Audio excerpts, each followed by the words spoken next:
అందరికీ నమస్కారం. మీరు వింటున్నారు పాడ్కాస్ట్ సిరీస్ అనుభవ్, వయోధికుల అనుభవాల జీవన సౌరభం.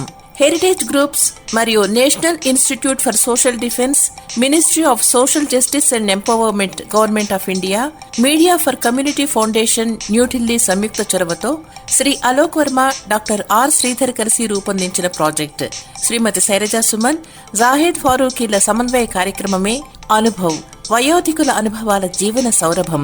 వైద్యులు, ఆసుపత్రులు, వృద్ధాశ్రమాలు, కార్యాచరణ కేంద్రాల వివరాలు అందించి న్యాయపరమైన మార్గదర్శకత్వంలో భావోద్వేగాలకు మద్దతునిస్తూ వృద్ధుల దుర్వినియోగం, నిరాశ్రయుడైన వృద్ధులను రక్షించడం వంటి వాటికి సంబంధించిన సమాచారం కోసం సీనియర్ సిటిజన్ల కోసం జాతీయ toll free help line number 14567, toll free number మరొకసారి 145667ను సంప్రదించవచ్చు.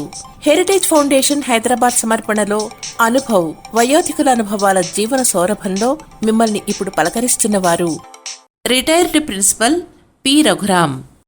55 ఏళ్ల క్రితం కీర్తిశేషులు శ్రీ వాడ్రేవు పురుషోత్తం గారితో మొదటిసారిగా ఆకాశవాణి హైదరాబాద్లో అడుగుపెట్టిన రోజును ఎప్పుడూ నేను మర్చిపోలేను.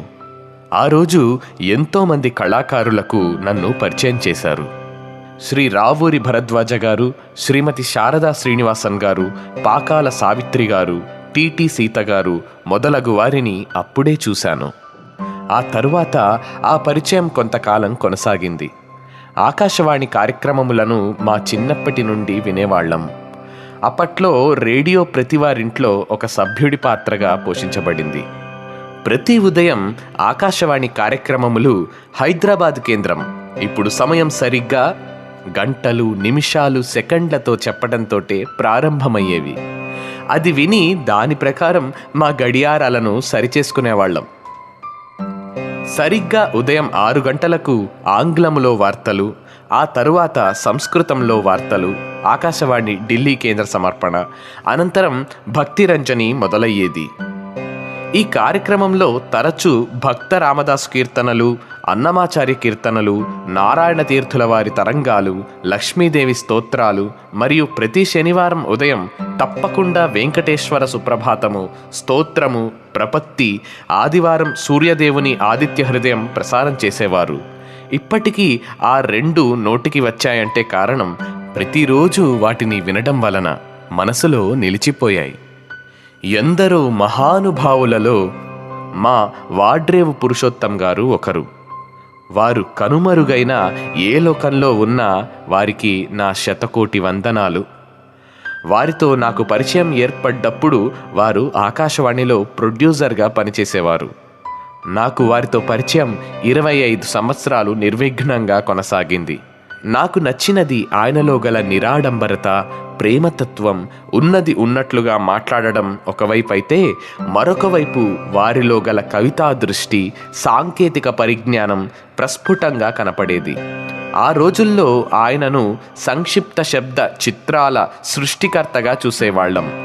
3 గంటల నిడివి గల శబ్ద చిత్రాన్ని ఎటువంటి లోపాలు కనపడకుండా సాంకేతికంగా కుదించి ప్రసారం చేయడంలో వారికి వారే సాటి.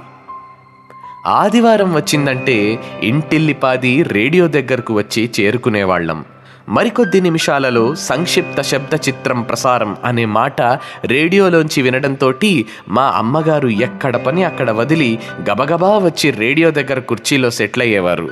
ఆ గంట ఎవరూ ఏమీ మాట్లాడకూడదు, అలా ఉండేది అప్పుడు. రేడియో సంచాలన వాడ్రేవు పురుషోత్తం అనగానే ఒళ్ళు పులకరించిపోయేది. మంత్రముగ్ధులమై సినిమాను వినేవాళ్లం. అప్పుడే గంట అయిపోయిందా అనిపించేది. పురుషోత్తం గారికి ముందు చూపు ఎక్కువగా ఉండేది. ఆయన విజన్ చాలా గొప్పదని చెప్పాలి. ఇక్కడ వారి అన్నగారైన మంచాల జగన్నాథరావు గారి గురించి చెప్పకపోతే ఏదో తప్పు చేసిన వాడనవుతాను. ఆయన ఒక గొప్ప సంగీత విద్వాంసులు.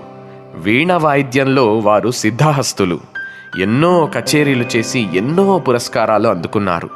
వీణ మీద ఎన్నో ప్రయోగాలు చేసి జాతీయంగానే కాకుండా అంతర్జాతీయంగా మంచి పేరును సంపాదించుకోగలిగారు.